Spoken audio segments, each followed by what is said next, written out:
ये है खबरों की खबर और आप देख रहे हैं खबरों की खबर टीवी। आपको क्या लगता है कि इम्तियाज़ जलील साहब ने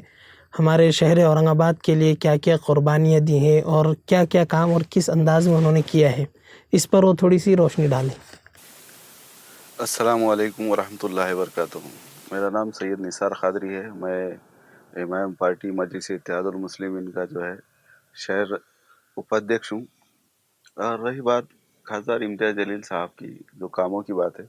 तो सब में पहले मैं आपको आपके माध्यम से जो है आवाम को ये बताना चाहूँगा कि शायद ऐसा होना चाहिए, ऐसी उसकी लीडरशिप होनी चाहिए जो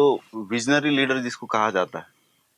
जिसके पास आने वाले भविष्य में आपकी कौम की, आपकी इंसानियत के लोगों की, पिछड़ों की, दलितों की, जिनके साथ सियासी जिनका सियासी हक मारा जा चुका है, जिनके साथ इंसाफ नहीं होता है, उस नाइंसाफ़ी के खिलाफ में अगर कोई काम करता है तो वो इम्तियाज़ जलील है। तो इम्तियाज़ जलील साहब का काम जो है इंसानियत बतौर एक इंसान के तौर पे तो है ही है, एक ही नज़र से देखते हैं, मगर जो जिनके साथ पॉलिटिकल नाइंसाफ़ी होती है, जिसको दबाया जाता है, जैसे कि मिसाल के तौर पे बहुत सारे मामला जैसे आते ही, जैसा धनगर समाज का मामला आ गया, मराठा समाज का मामला आ गया, तो आज जो है तो सत्ता में अक्सरियत देखा जाए तो मराठा समाज है, मगर उनकी आवाज़ नहीं उठा सकते। उनकी आवाज़ मराठा समाज के इतने सांसद, इतने आमदार होने के बावजूद उनका आवाज़ पार्लियामेंट में नहीं गूंज सका, मगर वो काम इम्तियाज़ जलील ने किया। दूसरी बात, अब जहाँ तक विजन की बात कर रहा हूँ मैं, बिना उन्होंने ये देखे कि जात पात का राजकारण देखते हुए ये देखा कि वो एक डेवलपमेंट के वास्ते औरंगाबाद शहर के डेवलपमेंट को क्या ज़रूरत है। कोविड में जिस तरीके से हमको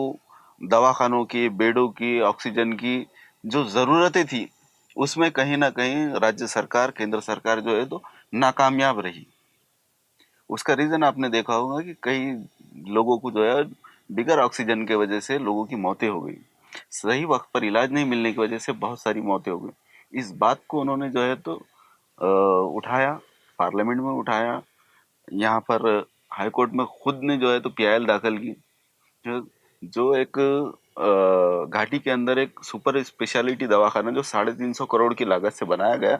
वो भी जो है तो प्राइवेट करने के चक्कर में थे। इस बात को इम्तियाज जलील ने उठाया और वहाँ पे बहुत सारे ऐसे डॉक्टर थे जो कभी अपॉइंट ही नहीं हुए, मतलब कभी जो है तो उनके काम पर आए नहीं, और वो कई सालों से जो है तो 4-4, 5-5 लाख रुपए की पगार उठा रहे थे। ये विषय। दूसरा विषय, जैसा कि मैं बताया कि जालना रोड के ऊपर 400 बेड का हॉस्पिटल ये 2013 में मंजूर हो चुका था, मगर यहाँ के कलेक्टर की बोलो, यहाँ के डिविजनल कमिश्नर की बोलो, या महानगर पालिका की बोलो, यहाँ के सत्ताधारियों की बोलो, ये कमजोरी है या इनको विजन नहीं है, या इन्हों जो गरीब आवाम है इनसे उनका कोई कनेक्टिविटी नहीं है, या उनके दुख दर्द को ये समझते नहीं है। इसी की बुनियाद पे उन्होंने जो है तो 7 एकड़ की जो जमीन चाहिए थी वो जमीन नहीं मुहैया करा सके। ये इनके जो है यहाँ के मंत्री रह चुके, यहाँ के सांसद, इनके सत्ताधारी ये लोग, मगर ये एक 7 एकड़ की जमीन जो है तो दिला नहीं सक रहे थे, मुहैया नहीं करा सकते थे। ये बात जब खासदार इम्तियाज जलील साहब को, जब उन्होंने एमएलए थे, जब उनके जहन में आई, तो उन्होंने जो है तो पत्र व्यवहार किया, बहुत सारी चीजें की, और उसके बाद भी इनके तरफ से कुछ खास ये नहीं आया, तो इन्होंने जो है तो पीआईएल दाखिल किया। और ख़ास बात ये मैं आपको बताता चलूँ कि वो 7 एकड़ की ज़मीन जो जालना रोड पे है, वो गोपीनाथ मुंडे साहब जो लोक नेता थे, चाहे वो बीजेपी के हो, हमारी उनकी विचारधारा अलग है, मगर एक अच्छा आदमी था, उनको स्मारक के लिए दी जा रही थी। तो इसी बुनियाद पे जो है खासदार इम्तियाज जलील साहब ने पीआईएल दाखिल की हाईकोर्ट के अंदर कि भाई यहाँ पर स्मारक की ज़रूरत नहीं है। अगर गोपीनाथ मुंडे साहब अगर जिंदा होते तो वो भी कहते थे कि भाई स्मारक मत बनाओ, यहाँ पर कुछ अच्छे काम कराओ जिससे लोगों को फायदा होगा। लोक नेता का काम यही रहता है। तो खासदार इम्तियाज जलील साहब ने इस बात को समझा कि ये लोगों की सहूलत के वास्ते जो है तो ये होना बेहद ज़रूरी है। उनका विरोध भी हुआ, बीजेपी वालों ने करे, शिवसेना वालों ने करे, बहुत जनों ने करे विरोध, मगर आज जो है तो हर एक समाज का लोग, हर एक समाज के, यहाँ तक कि मैं उससे आगे चढ़ के बताऊंगा कि चाहे शिवसेना रहो, चाहे बीजेपी रहो, चाहे कोई भी पार्टी रहो, उनके कार्यकर्ता बोलते कि नहीं यार इम्तियाज जलील साहब ने बहुत बेहतरीन काम किया। क्योंकि क्या होता है कि कार्यकर्ता रहो या उनके मानने वाले रहो, जब उनके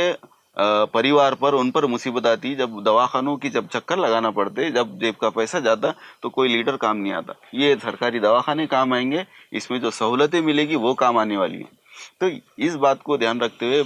PIL दाखिल किया और उसका रिजल्ट ये है कि आज 400 बेड का हॉस्पिटल 5 मंजिला जालना रोड के ऊपर बन चुका है और इंशाल्लाह आने वाले साल में जो है तो उसका इनाग्रेशन भी होगा और इंशाल्लाह हर